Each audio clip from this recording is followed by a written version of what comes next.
Students, sigma classes में आपका स्वागत है। फर्स्ट पार्ट में हमने देखा था क्वेश्चन नंबर 13 तक हल किए थे। आप देखेंगे क्वेश्चन नंबर 14 से। इसमें इतने कह रहा है यदि a बराबर 30 तो 1 + tan स्क्वायर a बटे 1 + cot स्क्वायर a का मान होगा। इसको देखते हैं। a बराबर दिया है 30 डिग्री और 1 + tan स्क्वायर बटे 1 + cot स्क्वायर a। इसमें a बराबर 30 रखने पर तो यहाँ 1 + tan a की जगह 30 रख दिया। ऐसे नीचे काट में भी a की जगह 30 रख दिया और 1 + tan 30 का मान होता है 1/√3 स्क्वायर है, इसलिए स्क्वायर लगा दिया। ऐसे नीचे काट 30 का मान होता है √3 और स्क्वायर लगा है, इसीलिए होल स्क्वायर लगा दिया। 1 प्लस और 1 का स्क्वायर करेंगे 1 ही रहेगा, √3 का स्क्वायर करेंगे 3 हो जाएगा। इधर √3 का स्क्वायर करेंगे 3 आ जाएगा। इन दोनों का एलसीएम लेंगे तो ये हो जाएगा 3। 3 की इधर गुणा हो जाएगी, 3 × 3 और 1 4, 3 × 3 और 1 ये, तो 3 और 1 4 और ये 3 जो है बटे वाले वो नीचे आ जाएंगे यहाँ पे। तो यहाँ नीचे आ गए और नीचे 4 पहले से ही है, 4 से 4 कट जाएगा, बचेगा 1/3 और यही हमारा ऑप्शन देखो डी वाला सही है इसमें। अब अगला क्वेश्चन देखते हैं, क्वेश्चन नंबर 15। यदि एक गोले की त्रिज्या को दोगुना कर दिया जाए तो पृष्ठीय क्षेत्रफल में होने वाली प्रतिशत वृद्धि होगी। तो अगर हम किसी गोले की त्रिज्या को r मान लें, माना किसी गोले की त्रिज्या r है और त्रिज्या को दोगुना कर दिया जाए तो त्रिज्या हो जाएगी 2r। जब त्रिज्या r है तो गोले का पृष्ठीय क्षेत्रफल, इसका सूत्र होता है 4πr²। और जब त्रिज्या 2r हो तो गोले का पृष्ठीय क्षेत्रफल हो जाएगा 4πr² और r की जगह अब आ जाएगा 2r। तो यहाँ 2r करेंगे, स्क्वायर करेंगे तो 4π और 2 का स्क्वायर करेंगे 4 हो जाएगा, r का स्क्वायर करेंगे r² हो जाएगा। 4 और 4 की मल्टीप्लाई करेंगे तो 16 हो जाएगा और पाई और r²। क्वेश्चन ये कह रहा है कि इसमें प्रतिशत वृद्धि निकालनी है। तो यहाँ पे देखो वृद्धि पहले निकाल लेंगे, पृष्ठीय क्षेत्रफल में कितनी वृद्धि हुई है। तो हम क्या करेंगे, इस वाले पृष्ठीय क्षेत्रफल से ये वाला पृष्ठीय क्षेत्रफल माइनस कर देंगे। तो देखो 16πr² ये वाला आया और पहले वाला है 4πr², इसमें से इसको माइनस करेंगे, बचेंगे 12πr²। प्रतिशत वृद्धि निकालेंगे तो प्रतिशत वृद्धि का सूत्र होता है वृद्धि बटे जो मूल क्षेत्रफल है वो आएगा गुणा 100 आ जाएगा। तो इसमें देखो वृद्धि कितनी हुई है 12πr², 12πr² और पहले का जो पृष्ठीय क्षेत्रफल है वो है 4πr², ये बटे में आ जाएगा और प्रतिशत है इसीलिए 100 गुणा में आ जाएंगे। अब r² से r² कट जाएगा, पाई से पाई कट जाएगा, 4 से 12 कटेंगे, 4 × 3 = 12, कितना आ गया 3। 3 की गुणा 100 से करेंगे तो आ जाएगा 300%। तो इसमें देखो ऑप्शन सही है हमारा 300 वाला, देखो सी वाला सही है। अगला क्वेश्चन है, ये हटा हुआ है 16वां क्वेश्चन 17। देखो निम्नलिखित सारणी का माध्य होगा। तो ये वर्ग अंतराल दिया है, बारंबारता दे रखी है, इसको देखते हैं। इसमें देखो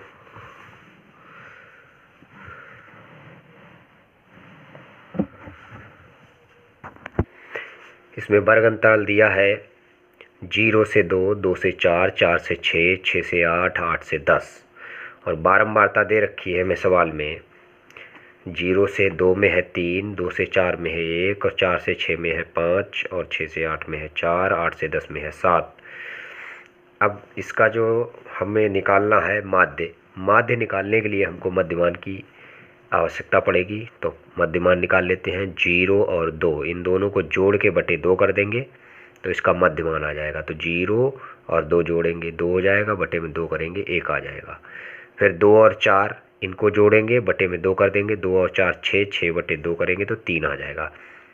और इसी तरह अगर इसमें जो अंतराल है वो बराबर बराबर है तो जितने का अंतर होता है वो इसमें जोड़ते चले जाते हैं। से यहाँ पे 3 आ गया, 2 2 का अंतर है तो 3 में 2 जोड़ेंगे 5 हो जाएंगे, 5 में 2 जोड़ेंगे 7 हो जाएंगे, 7 में 2 जोड़ेंगे 9 हो जाएंगे। तो इस तरह इसका मध्यमान निकाल लेंगे। मध्यमान ये हमारा x कहलाता है और बारंबारता f कहलाती है। इस माध्य निकालने के लिए हमारे पास सूत्र होता है सिग्मा एफ एक्स बटे एन। तो एफ एक्स की ज़रूरत पड़ेगी तो एफ एक्स निकाल लेंगे। 3 और 1 की गुणा होगी 3 एकन 3, ऐसे 1 और 3 की गुणा होगी 3 आ जाएगी। 5 की 5 से गुणा होगी 25 आ जाएंगे। 4 की 7 से गुणा होगी तो 28 आ जाएंगे। 7 और 9 की गुणा होगी तो 63 आ जाएंगे। अब बारंबारताओं का योग कर लेंगे। 3 और 1 4, 4 5 9, 9 4 13, 13 और 7 20। तो बारंबारताओं का योग n बराबर 20 हो गया। इधर सिग्मा एफ एक्स का जोड़ करेंगे तो सिग्मा एफ एक्स हो जाएगा। इनका जोड़ करेंगे तो 3 और 3 6, 6 5 11, 11 और 8 19, 19 और 3 22 के 2 यहाँ से लगे 2, 2 और 2 4, 4 और 6 10 और 2 12। तो सिग्मा एफ एक्स आ गया 122। सूत्र लगा देंगे समांतर माध्य बराबर सिग्मा एफ एक्स बटे एन। सिग्मा एफ एक्स की वैल्यू 122 और एन जो है 20 है। तो इससे जब इसे भाग देंगे तो ये आ जाएगा हमारा, 2 से काटेंगे तो 2 एकन 2 जीरो आ गया, 2 छंग 12, 2 एकन 2 यानी 61 बटे 10 आ जाएगा। ये आ जाएगा 61 बटे 10। 10 से भाग करेंगे तो ये आ जाएगा 6.1। अतः इसमें ऑप्शन देखो डी वाला सही है। ये डी वाला ऑप्शन सही है। अगला प्रश्न देखते हैं। किसी बारंबारता बंटन का माध्य दिया है, बहुलक दिया है, उसका माध्यक ज्ञात करना है। तो इसके लिए सूत्र होता है बहुलक बराबर 3 माध्यक माइनस 2 माध्य।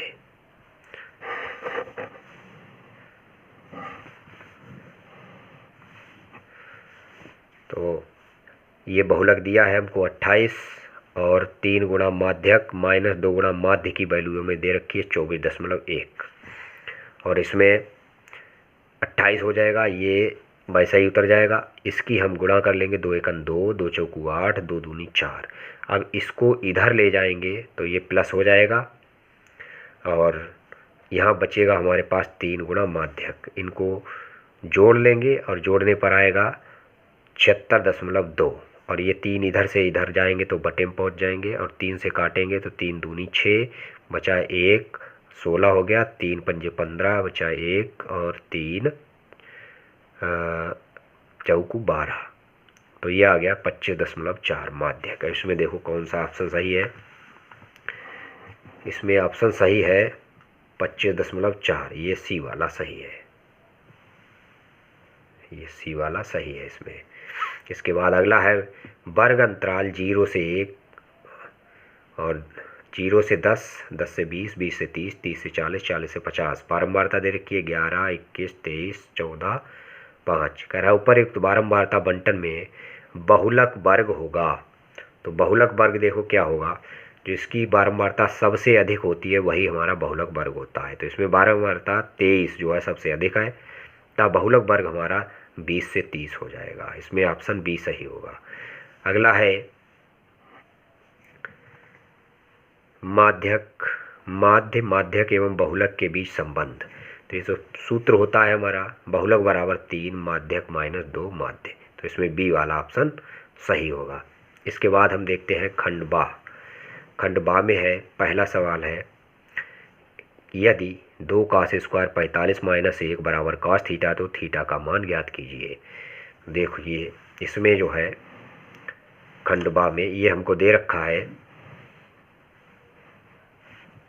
2 cos स्क्वायर 45 माइनस 1 बराबर cos थीटा। अब यहाँ 2 cos 45 का मान रख देंगे, 1/√2 होता है, माइनस 1 बराबर cos थीटा और इसका वर्ग करेंगे, 1 का 1 ही रहेगा, √2 का 2 हो जाएगा, 2 से 2 कट जाएगा, 1 बचा, 1 में से 1 जाएगा 0 हो जाएगा। cos थीटा बराबर 0 आ गया। cos 0 जो है वो 90 की वैल्यू होती है। तो cos 90 बराबर cos थीटा, यानी cos हट जाएगा, 90 बराबर क्या आ जाएगा थीटा, यानी थीटा का मान आ गया 90। यही हमारा आंसर हो गया। अगला सवाल देखते हैं। दो क्रमागत धनात्मक पूर्णांक ज्ञात कीजिए जिनके वर्गों का योग 365 है। तो इसमें मान लेंगे 2 क्रमागत धनात्मक पूर्णांक, माना 2 धनात्मक पूर्णांक x, x+1 है। क्रमागत है इसीलिए हर क्रम में आने वाली संख्या में 1 जोड़ने से उनका क्रम बन जाता है, इसीलिए x में 1 जोड़ देंगे तो क्रमागत बन जाएगा। प्रश्न क्या कह रहा है, प्रश्न कर रहा है 2 क्रमागत धनात्मक पूर्णांक ज्ञात कीजिए जिनके वर्गों का योग 365 है। तो इनका हम वर्ग करके इनको जोड़ देंगे और 365 के बराबर कर देंगे। तो देखो एक्स का स्क्वायर प्लस एक्स प्लस 1 का होल स्क्वायर बराबर 365। अब इसमें हम इसका होल स्क्वायर खोल देंगे, इसको ऐसे उतार लिया तो इसका होल स्क्वायर ए प्लस बी के होल स्क्वायर से इसको खोल देंगे तो ये हो जाएगा एक्स स्क्वायर प्लस 1 का स्क्वायर बनी रहेगा, दोनों की गुणा का 2 गुना, 2a भी होता है 2 ये आ जाएगा बराबर 365। अब यहाँ एक एक्स स्क्वायर ये है और अगला ये वाला एक्स स्क्वायर है, 2 एक्स स्क्वायर हो जाएंगे, 2 एक्स ये है और एक ये है, 365 को इधर ले आएंगे माइनस हो जाएंगे बराबर 0 और 2 एक्स स्क्वायर 2 एक्स और इसमें से एक घटाएंगे। देखो ये माइनस के प्लस का है तो माइनस हो जाएगा और कितने बचेंगे 364 बराबर 0।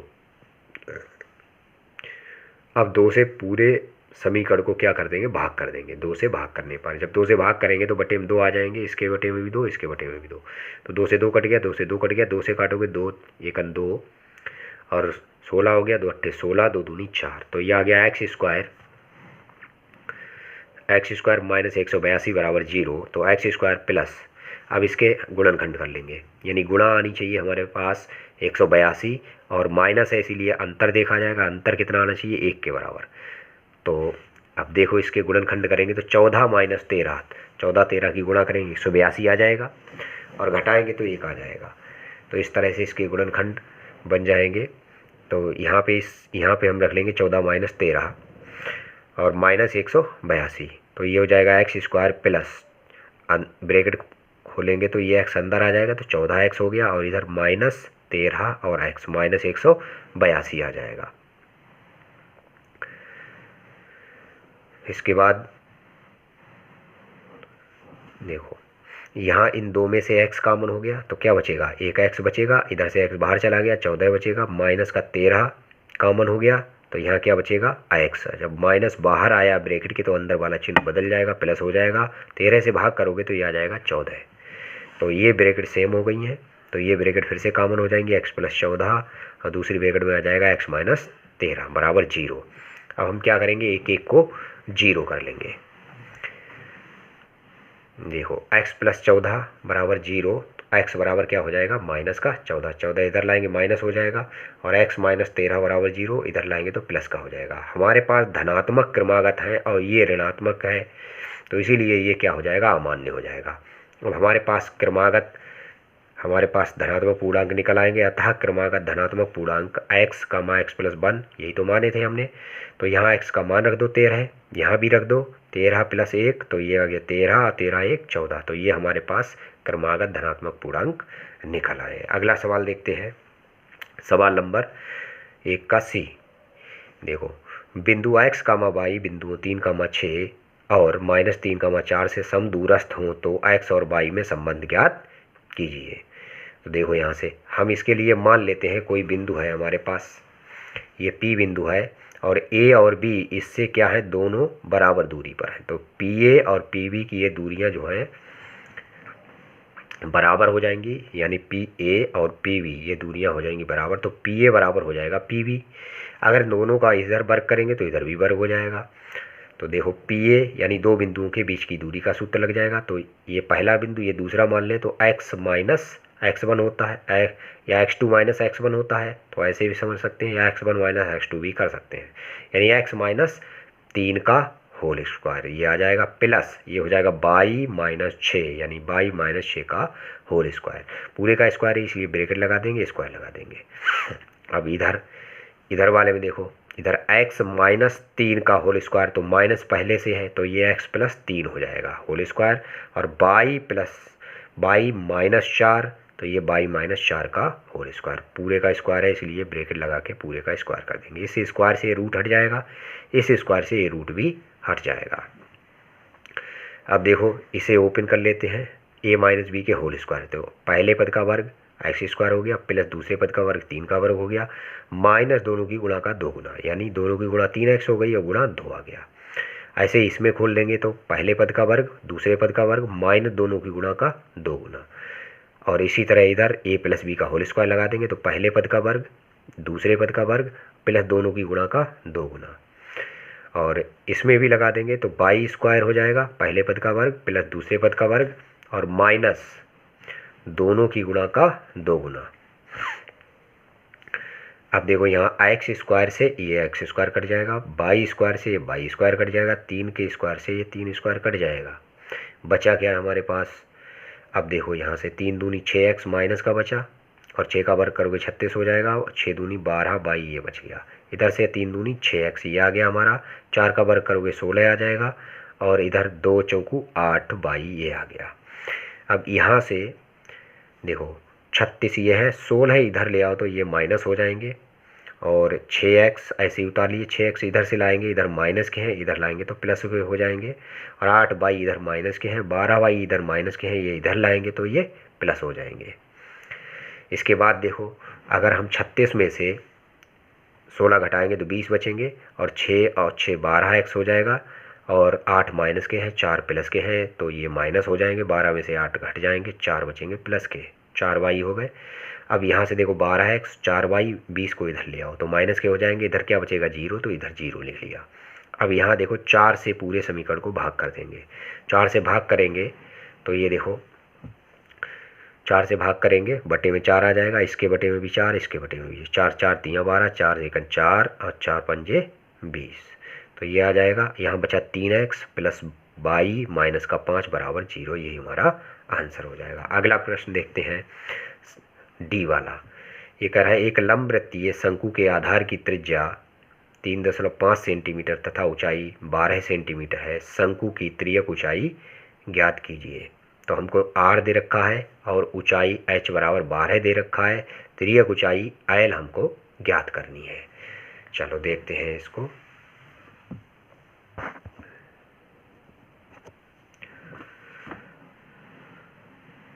r बराबर हमने देखो नोट कर लिया है 3.5 सेंटीमीटर है, h बराबर 12 सेंटीमीटर है और शंकु की तिर्यक ऊंचाई जो है वो हमको ज्ञात करनी है। सूत्र होता है l स्क्वायर बराबर h square plus r square, या इसको हम r स्क्वायर पहले भी लिख सकते हैं, h स्क्वायर बाद में भी लिख सकते हैं। h का मान यहाँ रख देते हैं, h का मान है 12, r का मान है 3.5, स्क्वायर है तो दोनों के स्क्वायर कर दिए। तो 12 का स्क्वायर करेंगे जब वर्ग करेंगे तो 144 आ जाएगा और 3.5 का वर्ग करेंगे तो 12.25 आ जाएगा। इनको जोड़ेंगे तो आ जाएगा 156.25 और इधर से ये हमारे पास चल रहा था स्क्वायर, अगर इधर स्क्वायर हटाएंगे तो इधर लग जाएगा अंडर रूट। अब इसका हम वर्गमूल निकालेंगे तो ये आ जाएगा हमारा l बराबर l का मान आ जाएगा, इसका जब वर्गमूल निकालेंगे तो आ जाएगा 12.25 सेंटीमीटर। इसके बाद देखते हैं अगला सवाल f क्या कह रहा है? कह रहा है वर्ग निम्न सारणी से माध्य ज्ञात कीजिए। वर्ग अंतराल दिया है, बारंबारता दे रखी है, तो इसको नोट करते हैं और इसको हल करते हैं।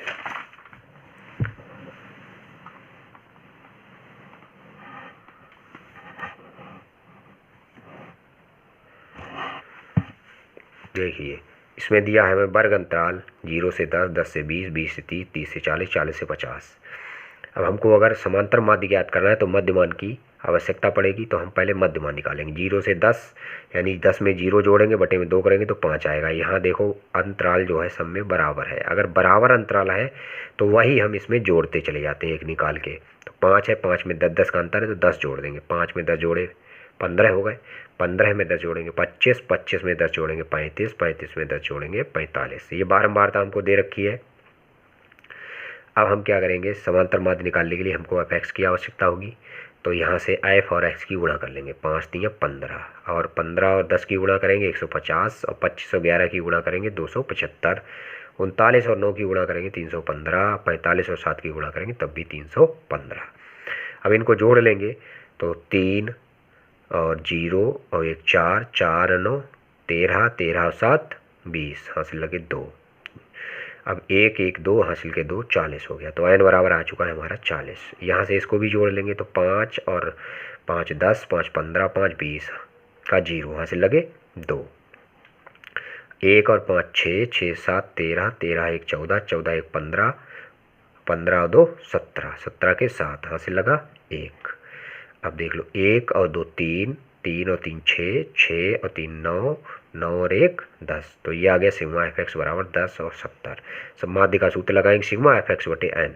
तो ये आ जाएगा 10 70/40, 0 से 0 कट गया, 4 से जब भाग करेंगे तो 26.75 ये आंसर आ जाएगा। अब देखते हैं अगला सवाल। दूसरे का पहला हटा हुआ है, दूसरे का बी देखते हैं। ये समीकरण हमको दे रखे हैं 2x + 3y बराबर 11 और 2x - 4y बराबर -24 को हल कीजिए। इसमें m का वह मान ज्ञात कीजिए जिसके लिए ये समीकरण यानी जो दिया है इसमें m का मान भी हमको ज्ञात करना है। चलो देखते हैं। इसके पहले हम इसमें समीकरणों को लिख लेते हैं। पहला समीकरण हमारा 2x + 3y बराबर 11, दूसरा है 2x - 4y बराबर -24, तीसरा है y बराबर mx + 3। समीकरण इसको 3 डाल दिया। समीकरण अब देखो इसमें से 2x दोनों के गुणांक बराबर है तो इन्हें घटा देंगे तो x वाले कट जाएंगे। तो इसको हमने समीकरण 1 - 2 कर दिया और दोनों उतार लिए। फिर यहाँ से जब हम घटाते हैं तो चिन्ह बदल जाते हैं, ये माइनस हो जाएगा, माइनस वाला प्लस, माइनस वाला प्लस, 2x से 2x कट जाएगा, ये भी प्लस ये भी प्लस है, दोनों जुड़ जाएंगे, 4 और 3 7y हो गए। इधर 11 में 24 जुड़ जाएंगे, ये 35 हो जाएंगे। इधर से जब हम 7 इधर लाएंगे तो ये बटे में आ जाएंगे और उसके बाद 7 पंजे 35 यानी y बराबर हमारा आ चुका है 5।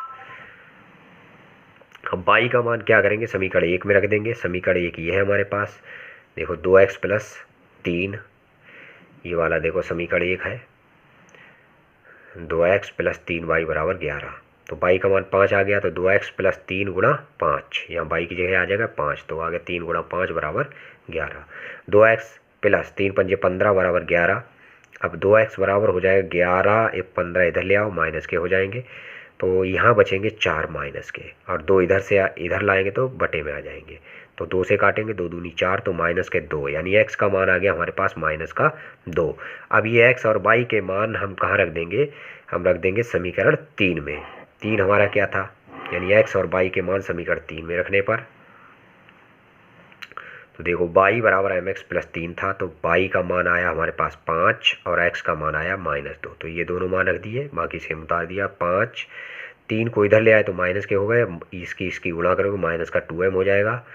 और इसमें से जब हम इसको घटाएंगे यानी 5 में से 3 को घटाएंगे 2 बचेंगे, इधर का 2m ही है तो 2 और ये माइनस भी इधर भेज देंगे तो ये इधर आ जाएगा, 2 इधर आएंगे तो बटे में आ जाएंगे, 2 से काटेंगे तो माइनस का 1 ये m का मान आ जाएगा। इसके बाद देखते हैं अगला सवाल, दूसरे का सी पार्ट।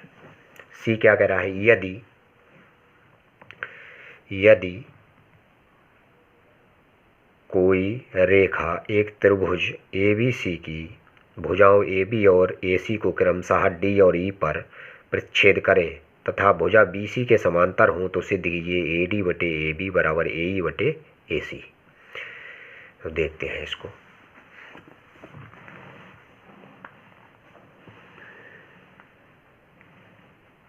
देखो इसमें ये कह रहा है, देखो त्रिभुज AB और AC को D और E पर काटता है। एक त्रिभुज हमारा हो गया ABC और AB को D पर और AC को E पर ये काटता है। तो ये रेखाखंड यानी हमें दिया है और ये भी दिया है कि BC जो है वो D के समांतर है। तो BC समांतर हो जाएगा D के, सिद्ध करना है AD/AB और AE/AC। उत्पत्ति में यदि BC और CD, BC और DE यानी ये BC और D अगर समांतर हैं तो ये नियम होता है कि ये भुजा बटे ये भुजा, इधर से ये भुजा बटे ये भुजा, यानी AD/DB और AE/EC ये हो जाएगा।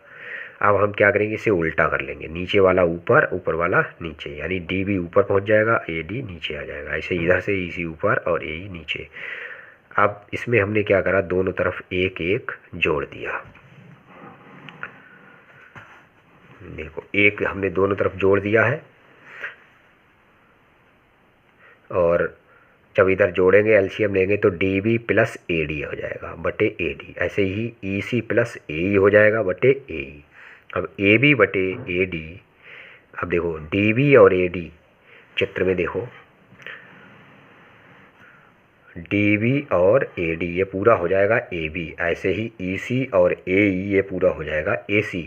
तो ये मान रख देंगे हम तो यहाँ से देखो डी बी और ए डी ए बी हो जाएगा और नीचे सेम है, ए सी और ए सी ए सी हो जाएगा बटे ए ई हो जाएगा। अब इसको उल्टा कर देंगे, यानी ए डी ऊपर पहुँचा देंगे, ए बी नीचे, तो इधर भी ये ऊपर आ जाएगा, ये नीचे आ जाएगा। बस यही हमको प्रूव करना था। अगला सवाल देखते हैं, सवाल नंबर 2 का डी। एक भिन्न 1/3 हो जाती है जब उसके अंश में 1 घटाया जाता है, और वह 1/4 हो जाती है जब उसके हर में 6, 8 जोड़ दिया जाता है। वह भिन्न ज्ञात करो। तो हम भिन्न मान लेंगे। माना भिन्न है हमारे पास x/22। तो प्रश्न क्या कह रहा है कि अगर हम इसके अंश में 1 घटा दें तो भिन्न 1/3 हो जाती है। तो अंश में 1 घटाया तो भिन्न हो गई 1/3। इसकी गुणा इधर करेंगे तो 3x और माइनस का 3 हो जाएगा, और बराबर 22 एकन 22 हो जाएगा। 22 को इधर ले आएंगे तो 3x और 22 इधर लाएंगे माइनस हो जाएगा, 3 इधर पहुंचा दो, ये प्लस के हो जाएंगे। समीकरण 1 डाल दिया। दोबारा प्रश्न ये कह रहा है कि अगर इसके हर में 8 जोड़ दिया जाए, हर में 8 जोड़ दिया जाए, तो भाई देखो x/22 + 8 है, x/22 + 8, यानी इसके हर में 8 जोड़ दिया है तो भिन्न हो जाती है 1/4।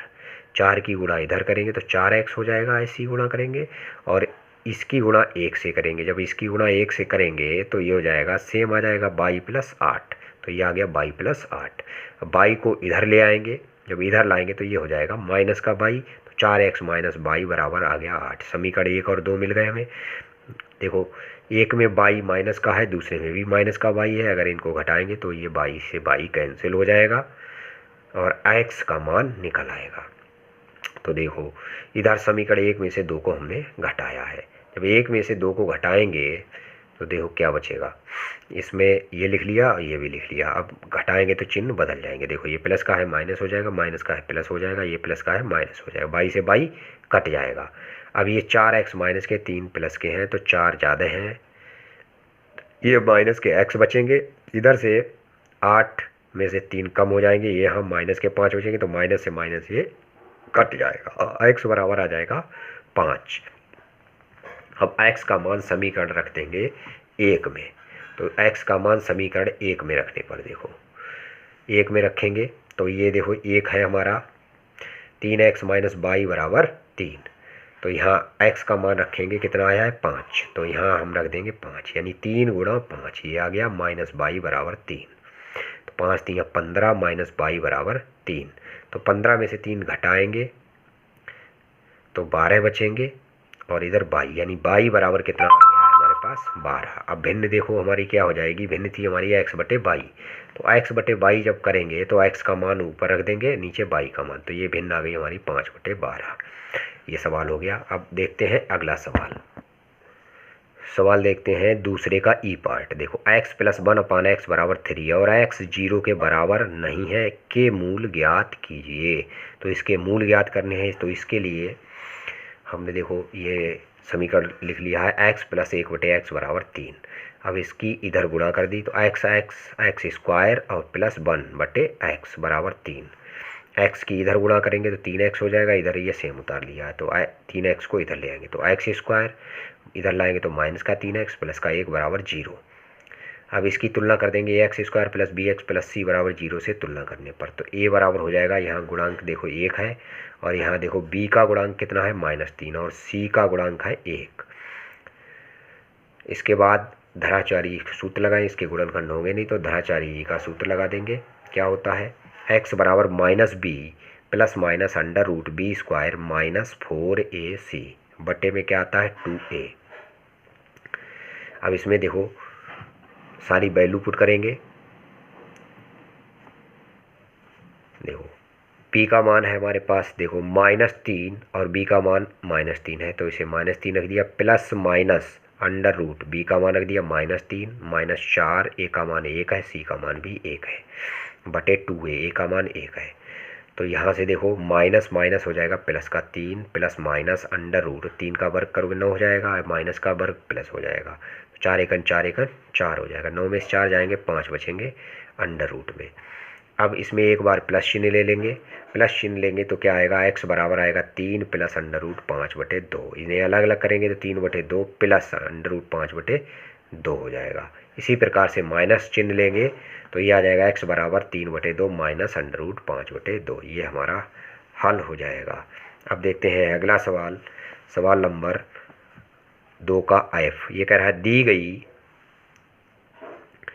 बारंबारता सारणी की माध्यिका 28.5 है, x और y का मान ज्ञात कीजिए, जबकि कुल बारंबारता 60 है। तो वर्ग अंतराल दिया, बारंबारता दे रखी है, हमें क्या निकालना है, x और y के मान ज्ञात करने हैं। तो देखो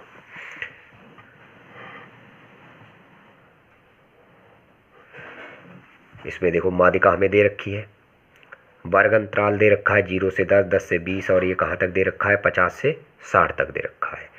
और बारंबारता दे रखी है 5, x 20, 15, y 5। संचयी बारंबारता बनाएंगे तो 5 सेम आ जाएगा। इसको इसमें जोड़, संचयी बारंबारता बनाते हैं तो इसमें इसको जोड़ देते हैं तो 5 प्लस x आ जाएगा।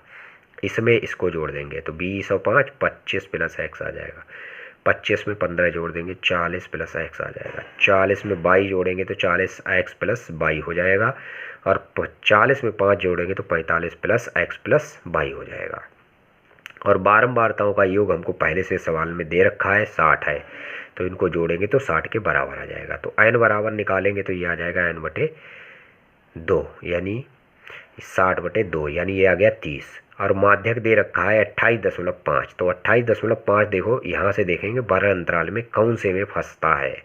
तो देखो 20 से 30 के बीच में ये 28.5 आता है। तो ये वर्ग अंतराल हमारा ये माध्यिका वर्ग हो गया। इसमें से इससे संचयी बारंबारता में जो माध्यिका वर्ग होता है उससे ऊपर वाले को कैपिटल F मान लेते हैं और बारंबारता में इसको F मान लेते हैं। ये हमारी निम्न सीमा हो जाती है, ये उच्च सीमा हो जाती है। निम्न सीमा को L1 से, उच्च सीमा को L2 से लिखते हैं। तो इस प्रकार से हमारे पास कैपिटल F का मान आ गया 5 प्लस x, स्मॉल f का मान आ गया हमारे पास 20 और L1 आ गया 20 और L2 आ गया 30। और ये जो हमको दे रखा है इनका हम जोड़ करेंगे तो ये किसके बराबर आ जाएगा, 60 के, यानी 5 25 यानी ये इनका जोड़ ये बराबर होता है। तो यानी ये जो समीकरण है ये 60 के बराबर हो जाएगा। यही समीकरण 45 प्लस x प्लस y बराबर 60। माध्यक बराबर